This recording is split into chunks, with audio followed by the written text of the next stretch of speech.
चलो।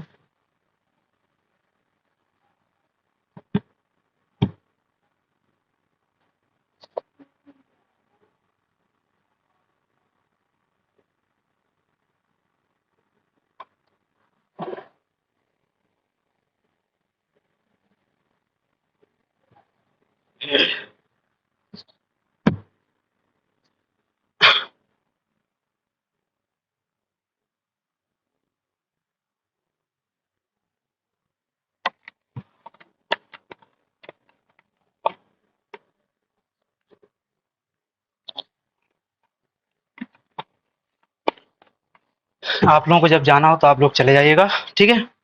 जब तक बैठना हो तब तक बैठ सकते हैं। ऑनलाइन वालों के लिए ये क्लास ऑनलाइन के लिए है, ऑफलाइन में क्योंकि ये सब चीज़ें हो चुकी हैं मेरे ख्याल से। एमपी पॉलिटी हो चुका है ना? ठीक है? ऑनलाइन के लिए ये क्लास है। आज की क्लास अपनी एमपी पॉलिटी क्लास रहेगी, जिसमें एमपी पॉलिटी को पूरा कवर करवाया जाएगा। एमपी पॉलिटी में क्या-क्या कवर होगा, एक बार उसकी चर्चा कर लेते हैं। इसमें सबसे पहले कि मध्य प्रदेश का सामान्य परिचय किस आधार पर? राजनीतिक व्यवस्था के आधार पर। मध्य प्रदेश का सामान्य परिचय क्या है उसको हम उसकी चर्चा करेंगे। इसके अलावा मध्य प्रदेश के जो प्रतीक चिन्ह होते हैं उनकी चर्चा करेंगे। और सबसे महत्वपूर्ण टॉपिक जहां से हर साल एक क्वेश्चन आता ही आता है वो कौन सा है आपका?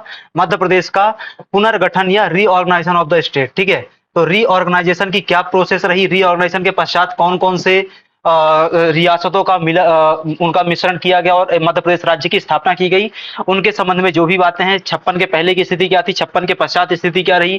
ठीक है, अलग अलग टाइम पे अलग अलग प्रकार के किन जिलों का गठन हुआ, मऊगंज की स्थिति वर्तमान में क्या है, इन सब की हम चर्चा करेंगे। वो रीऑर्गेनाइजेशन की बात हो जाएगी। इसके पश्चात हम क्या चालू करेंगे, मध्य प्रदेश की जो एग्जैक्ट राजनीतिक व्यवस्था जिसको हम बोलते हैं, जिसको हम क्या बोलते हैं, पॉलिटी बोलते हैं। ठीक है, जिसको हम क्या बोलते हैं, पॉलिटी बोलते हैं, उसकी हम चर्चा करेंगे। इस पॉलिटी में क्या आता है, मध्य प्रदेश की जो विधानसभा है वो आ जाएगी। मध्य प्रदेश की विधान परिषद है नहीं, लेकिन फिर भी विधान परिषद क्या होती है उसकी चर्चा करेंगे। और विधान परिषद को लेकर के मध्य प्रदेश की क्या स्थिति रही है उसकी भी चर्चा करेंगे। इसके बाद हम यहाँ पे गवर्नर की चर्चा करेंगे। गवर्नर कौन कौन रहा, क्या क्या उसके बारे में संविधान में उपबंध किए गए हैं। इसके अलावा सीएम, उसके संबंध में संविधान में क्या उपबंध है, सीएम की ड्यूटी क्या होती है, गवर्नर के परिप्रेक्ष्य में सीएम की ड्यूटी क्या होती है as a council of head, इन सब की चर्चा करेंगे। ये जब हो जाएगा तो हम इसी के साथ में क्या चर्चा करेंगे, महाधिवक्ता, उसका क्या रोल होता है। इन सब के बीच में आपका कौन कौन आ गया, अध्यक्ष आ गए विधानसभा का, विधानसभा का नेता प्रतिपक्ष आ गया, विधानसभा का उपाध्यक्ष आ गया, विधानसभा की कार्यवाही आ गई। बहुत इंपॉर्टेंट है 2020 का, 20 या 21 का। ठीक है, विधानसभा की कार्यवाही के चरण क्या क्या होते हैं, ये इससे आपका डायरेक्ट प्रश्न आया हुआ था, तो इसकी भी हम चर्चा करेंगे। साथ ही साथ कार्यवाही वाला जब पोर्शन हो जाएगा तो हम यहाँ पे किसकी चर्चा करेंगे, मध्य प्रदेश में न्यायपालिका वाली व्यवस्था की चर्चा करेंगे। मध्य प्रदेश में न्यायपालिका के पश्चात सबसे महत्वपूर्ण टॉपिक कौन सा आएगा हमारा, मध्य प्रदेश में जो स्थानीय स्वशासन की व्यवस्था है। स्थानीय स्वशासन की व्यवस्था के तहत दो बिंदु हमको बिल्कुल पढ़ने रहेंगे। वो क्या है, एक पीआरआई है, दूसरा क्या हो जाता है हमारा, यूएलबी हो जाता है। ये बहुत महत्वपूर्ण है। पीआरआई मतलब होता है पंचायती राज संस्थान या ग्रामीण पंचायती राज संस्थान, जिसको हम बोलते हैं पंचायती राज संस्थान। दूसरा क्या हो जाता है आपका, यूएलबी। यूएलबी को हम सामान्य तौर पे किस रूप में जानते हैं, शहरी स्थानीय निकाय के रूप में, या उसी को क्या कहा जाता है, अर्बन लोकल बॉडी, शहरी स्थानीय निकाय, नगर पालिका, नगर निगम, नगर पंचायत, ये सब। इनके संबंध में संविधान में क्या उपबंध है, हर साल दो क्वेश्चन आपका यहाँ से फिक्स है। ठीक है, इतना पोर्शन जब हमारा हो जाएगा तो हम इसमें एक पोर्शन और अभी कौन सा छूट रहा है, वो क्या है, पुलिस व्यवस्था मध्य प्रदेश की, इसकी भी चर्चा करेंगे। और साथ ही साथ कुछ रैंडम टॉपिक्स यहाँ वहां बीच में आते जाएंगे, उनकी भी चर्चा हम करते चलेंगे। चालू करते हैं। सबसे पहले क्या आ जाता है, बेसिक चीजें एकदम, मध्य प्रदेश के राजकीय प्रतीक कौन से हैं। ठीक है, अगेन की हो सकता है आपको इसमें से अधिकांश चीजें पता हो, आपको अधिकांश चीजें पता हो, पर इसका मतलब यह नहीं है कि आपको हर चीज बन रही है। इस बात को बोले आप कैसे बोल सकते हैं, मैं गारंटी दे सकता हूं।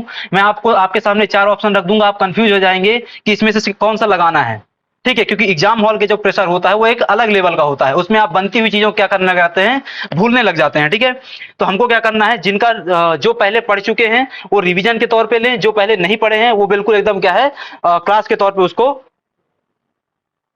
कवर करें। ठीक है, तो अभी हम क्या देख रहे हैं, मध्य प्रदेश के राजकीय प्रतीक देख रहे हैं। इसके बाद हम क्या करेंगे, मध्य प्रदेश का रीऑर्गेनाइजेशन वाले पोर्शन की चर्चा करेंगे। राजकीय प्रतीकों, ढेर सारे राजकीय प्रतीक आएंगे, लेकिन जो सबसे महत्वपूर्ण है वो क्या है, मध्य प्रदेश का स्वयं का अपना राजकीय चिन्ह, जो कुछ इस प्रकार का हमको देखने को मिलता है। आपने मध्य प्रदेश शासन से जारी होने वाले जो भी आदेश रहते हैं, मध्य प्रदेश शासन से जारी होने वाले जो भी अधिसूचनाएं रहती हैं, जो भी शासनादेश जारी होता है, उन सब में क्या है, आपको ये देखने को मिलेगा ही मिलेगा। ये जो मध्य प्रदेश का राजकीय प्रतीक चिन्ह है, उसमें क्या है, आपको 24 स्तूप बाहर देखने को मिल जाएंगे। इनकी जो संख्या है, ठीक है, ये जो आपको बाहर स्तूप देखने मिल रहे हैं, इनकी संख्या कितनी है, 24 आपको स्पाइक्स देखने को मिलेंगे, ठीक है, जो कि किस चीज का प्रतीक है, 24 घंटे का प्रतीक है। इसको सामान्य तौर पे क्या कह सकते हैं हम, कि ये निरंतरता अथवा सतता का प्रतीक होता है, कि हम समय के साथ क्या है, लगातार आगे बढ़ते जा रहे हैं, ठीक है, इस चीज का प्रतीक होता है। इसके वृत्त के बीच में क्या लिखा हुआ है यहाँ पे, तो आप देख पा रहे होंगे, ऊपर की तरफ मध्य प्रदेश शासन लिख दिया गया है और नीचे की तरफ क्या लिख दिया गया है, सत्यमेव जयते, ठीक है। अब साथ ही क्या है, इसमें गेहूं और धान की बालियां भी दिखाई गई हैं। तो ये अंदर के पोर्शन में आपको ये क्या है, गेहूं और धान की बालियां देखने को मिल जाएंगी, ठीक है। यदि आपको ये नहीं देखने को मिल रहा तो आप अपने वीडियो को थोड़ा सा जूम करेंगे तो आपको मिल जाएगा, ठीक है। तो गेहूं हो गया, धान हो गया, मध्य प्रदेश शासन हो गया, सत्यमेव जयते हो गया, ये स्टेट एम्बलम लगाया गया है, ये भारत सरकार का स्टेट एम्बलम है, उसको भी लगा दिया गया है। इतनी चीजें आपको वहां पे देखने को मिल जाएंगी, ठीक है, जिसको हम क्या कहते हैं, अशोक स्तंभ के रूप में जानते हैं। साथ ही साथ एक चीज क्या मिलेगी, राज्य का राज्य वृक्ष बरगद को टोटल पांच से छह चीजें मिलेगी। राज्य वृक्ष बरगद हो गया, अशोक स्तंभ हो गया, इसके अलावा धान और गेहूं की बालियां हो गई, इसके अलावा 24 स्पाइक्स हो गए और बरगद का वृक्ष हो गया, ठीक है। इतनी बातें आपको ध्यान में रखनी है, मध्य प्रदेश शासन और सत्यमेव जयते। पॉइंट आता है कि इसको अपनाया कब गया, तो 1 नवंबर 1981 को राज्य की जब सिल्वर जयंती मनाई गई, 25वां रजत समारोह मनाया गया, जब 25वां स्थापना दिवस, या उसी क्या किस रूप में जानते हैं, रजत जयंती या रजत समारोह के रूप में जानते हैं। ये सामान सा क्या होता है, सिल्वर जुबली बोलते हैं इसको, ठीक है। सामान सा मतलब क्या होता है इस चीज का, जब भी 25वां हम क्या मनाते हैं, किसी चीज का स्थापना वर्ष मनाते हैं या किसी चीज का सेलिब्रेट करते हैं 25वां वर्ष, तो किस रूप में जानते हैं, सिल्वर जुबली के रूप में। इसके लिए बकायदा क्या किया गया था, राज्य प्रतीक अधिनियम 1981 पारित किया गया था। महत्वपूर्ण चीज क्या है, राज्य प्रतीक अधिनियम 1981 के तहत घोषित की जाती है। आपने बार बार सुना होगा कि राज्य सरकार ने इस पर्टिकुलर चीज को क्या है, राज्य का दर्जा दे दिया, जैसे राजकीय वृक्ष, राजकीय पुष्प, राजकीय खेल, राजकीय आदि आदि बातें, ठीक है। क्या ये सिर्फ एक शासन के आदेश से हो जाता है या कार्यकारी आदेश से हो जाता है, तो बिल्कुल नहीं। इसके लिए क्या करना पड़ता है, बकायदा अधिनियम लेकर के आना पड़ता है और उस अधिनियम के तहत स्थापना करनी पड़ती है। तो राज्य प्रतीक अधिनियम 1981 के तहत क्या क्या बातें निकल करके आती हैं, तो पहला तो क्या हो गया, राजकीय चिन्ह निकल करके आता है, दूसरा राजकीय पशु निकल करके आता है, तीसरा राजकीय पक्षी निकल करके आता है। ये तीन चीजों को हमने क्या किया, राजकीय दर्जा दिया, किसके माध्यम से, 1981 के अधिनियम के माध्यम से, ठीक है। आपको भी पता होगा ये सब पहले से ना।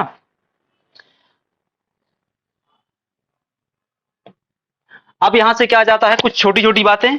2019 में भी यहां से क्वेश्चन मिलेगा, 2020 में भी क्वेश्चन मिलेगा। 2019 में क्या क्वेश्चन कहां से आया था, पक्षी से आया हुआ था। पक्षी में एग्जैक्टली क्या पूछा गया था, तो मध्य प्रदेश का राजकीय पक्षी क्या, सिर्फ यही क्वेश्चन आया हुआ था, मध्य प्रदेश का राजकीय पक्षी क्या, यही क्वेश्चन आया हुआ था, ठीक है। तो राजकीय पशु क्या है, तो राजकीय पशु मध्य प्रदेश का क्या है, बारहसिंघा के रूप में जानते हैं, जिसका वैज्ञानिक या साइंटिफिक नेम क्या होता है, रूसवर्स डुबाउसली, है ना। किस रूप में जानते हैं, रूसवर्स डुबाउसली, जो कि ब्रैडरी प्रजाति का है और मध्य प्रदेश में समानता कहां पे देखने को मिलेगा, कान्हा किसली नेशनल पार्क में। सिर्फ 4 ही चीजें याद रखनी है, कौन कौन सी, कान्हा किसली नेशनल पार्क में मिलेगा, रूसवर्स डुबाउसली के नाम से जाना जाता है, और मध्य प्रदेश का राजकीय पशु हो गया, और इसके अलावा ब्रैडरी प्रजाति का होता है, ठीक है। इतनी बातें याद रखनी है। जो राजकीय पक्षी होता है उसको किस नाम से जानते हैं, दूधराज के नाम से राजकीय पक्षी, जिसको क्या कहा जाता है, शाहे बुलबुल कहते हैं, और इसी को क्या कहते हैं, पैराडाइज फ्लाई कैचर, इसी को क्या कहते हैं, टर्परिस फोन पैराडीसी, ठीक है। इतना अंतर क्यों आता है, पैराडाइज फ्लाई कैचर भी कह रहे हैं, टर्परिस फोन पैराडीसी भी कह रहे हैं, दूधराज भी कह रहे हैं, शाहे बुलबुल दूधराज क्या है, क्षेत्रीय नाम है, जबकि ये क्या होता है, अलग अलग प्रकार से अलग अलग देशों में नाम दिया जाता है, ठीक है। जैसे उदाहरण के लिए कि आप आम खाते हैं, तो आम को यहाँ पे भारत में क्या बोलते हैं, मैग्निफेरा इंडिका के नाम से बोलते हैं, ठीक है। लेकिन वही आम फिर दूसरी प्रजाति का हो जाए तो क्या वही नाम रहेगा, जब वो दूसरी प्रजाति का हो जाएगा दूसरा नाम बोलने लग जाएंगे, ठीक है। तो अलग अलग रीजन के नाम से उसका नाम बदलता रहता है। इसके बाद आता है तीसरा महत्वपूर्ण, वो क्या है, राजकीय मछली। राजकीय मछली कौन सी है, महासीर है, जिसको टाइगर ऑफ वाटर या फिर किसके नाम से जाना जाता है, टॉरटॉर के नाम से, टाइगर ऑफ वाटर टॉरटॉर। महासीर मछली मध्य प्रदेश में प्रोमिनेंटली कहां मिलेगी, नर्मदा नदी में, जिसको वर्ष 2011 में राजकीय मछली का दर्जा प्रदान किया गया था। तो पशु पक्षी और राजकीय चिन्ह 1981 में आ गया था। अभी क्या आता है आपका, राजकीय मछली वो कब आएगा, 2011 में, ठीक है। इसके बाद क्या आता है, राजकी नदी। राजकी नदी कितनी क्या है, मध्य प्रदेश की नर्मदा नदी है, जो कि मध्य प्रदेश में मात्र कितनी है, 1077 किलोमीटर। मध्य प्रदेश में कितनी है, 1077 किलोमीटर।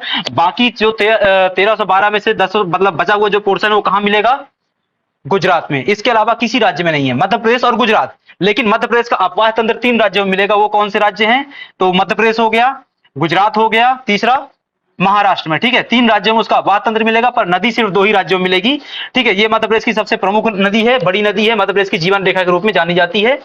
इसके बाद आता है मध्य प्रदेश का राजकीय वृक्ष। अभी हम पीछे पढ़ के आ रहे थे, बरगद के रूप में जाना जाता है। वो जो राजकीय वृक्ष बरगद है उसको क्या कहा जाता है, फाइकस बैन्स गैलेंसिस। फाइकस बैन्स गैलेंसिस के नाम से। ठीक है, बहुत महत्वपूर्ण है, साइंटिफिक नामों को याद करके रखना। 2019 का जो क्वेश्चन आया था आपका, कौन सा, राजकीय पक्षी वाला, उसमें इंग्लिश नाम भी दिया हुआ था और हिंदी नाम भी दिया हुआ था। ठीक है, तो सभी नाम को आपको क्या करने पड़ेंगे, याद रखने पड़ेंगे। मध्य प्रदेश का फल कौन सा है, मैंगीफेरा इंडिका या आम के रूप में जाना जाता है। पुष्प क्या है, हम उसको लिली के नाम से जानते हैं, उसका नाम क्या है, लिलियम कैंडिमम। ठीक है, लिलियम कैंडिमम या लिली के नाम से उसको जाना जाता है।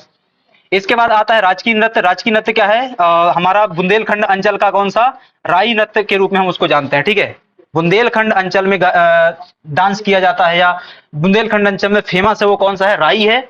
इसके बाद राजकीय नाट्य आता है, वो क्या है, हमारा माच है, जो कि मालवा क्षेत्र का है। मालवा में भी स्पेसिफिक बात करें तो कहां से मिलेगा हमको, उज्जैन रीजन से मिलेगा और कहीं से नहीं। ठीक है, तो मालवा हो गया।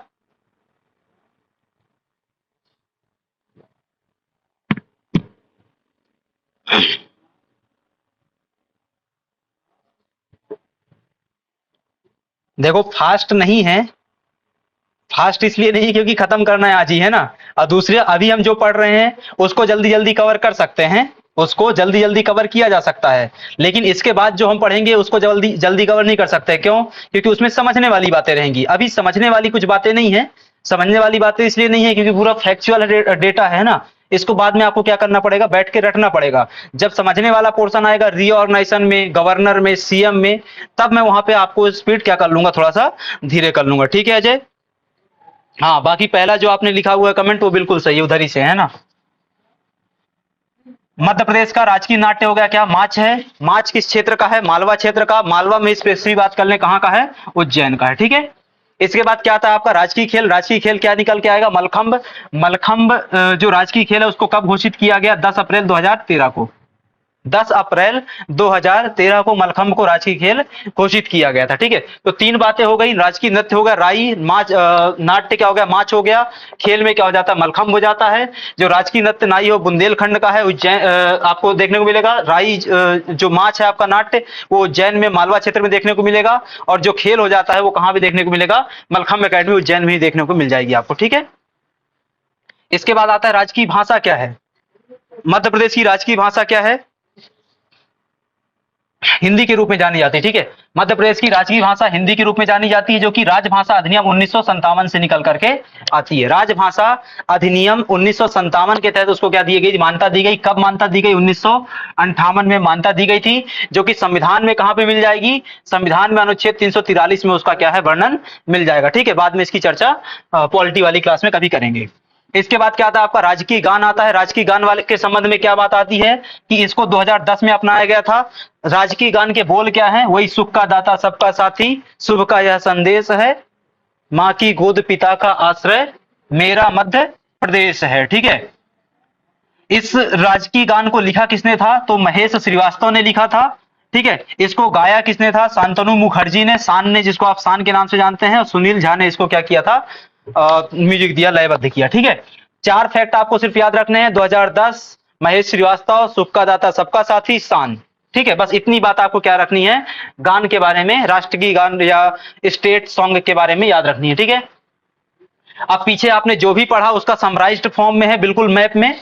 आपने पीछे जो भी पढ़ा 7 से 8 प्रतीक चिन्ह पढ़े मध्य प्रदेश के, उन सबको समराइज्ड फॉर्म में यहाँ पे क्या है, दिया गया है मैप में। ठीक है, जैसे उदाहरण के लिए ऊपर से चालू करें, यहां से आपको मिल जाएगा। अब इस यहाँ पे जो बातें मैप में लिखी, इसका मतलब ये नहीं कि वो उस क्षेत्र से संबंधित है। वो मैप में जहां लिखने के लिए स्पेस मिल गया वहां पे लिख दिया गया। कुछ चीजें एकदम उसी क्षेत्र से लिखी गई हैं और कुछ चीजें जहां मैप में स्पेस मिला वहां पे लिख दिया गया। ठीक है, जैसे उदाहरण के लिए यहाँ पे लिखा हुआ राजकीय गान, तो अब राजकीय गान का संबंध ग्वालियर क्षेत्र से नहीं है, बस वहां पे खाली जगह हमको वहीं पे मिली थी, है ना। तो राजकीय गान सुख का दाता 2010 महेश श्रीवास्तव, एकदम समराइज्ड फॉर्म में लिखा हुआ है। राजकीय पक्षी दूधराज, साहे बुलबुल, पैराडाइज, फ्लाई कैचर। राजकीय खेल 2013 मलखंभ, ये आपको यहीं पे मिल जाएगा उज्जैन में, ठीक है। राजकीय नाट्य माच मालवा क्षेत्र में मिलेगा उज्जैन में। राजकीय वृक्ष बरगद, फाइगस बेंगेलेंसिस, ठीक है। इसके बाद राजकीय मछली महासीर टॉर्टर 2011, आपने पीछे सब पढ़ा हुआ था, यहाँ पे सब एकदम शॉर्ट फॉर्म में लिखा हुआ है। राजकीय पुष्प लिलियम कैंडिमम हो गया। इसके बाद राजकीय पशु बारहसिंगा, रोसबर्स डुबाउसली, कान्हा, ब्रेडरी, ठीक है। राजकीय फल आम, मैंगीफेरा इंडिका, ये आपने पीछे पढ़ा हुआ था। राजकीय नृत्य क्या होगा, राई, बुंदेलखंड रीजन में, जो कि बुंदेलखंड में देखने को आपको मिल रहा है, ठीक है। तो इतनी बातें क्या करनी है आपको, सबसे पहले राजकीय प्रतीकों के बारे में ध्यान रखनी है।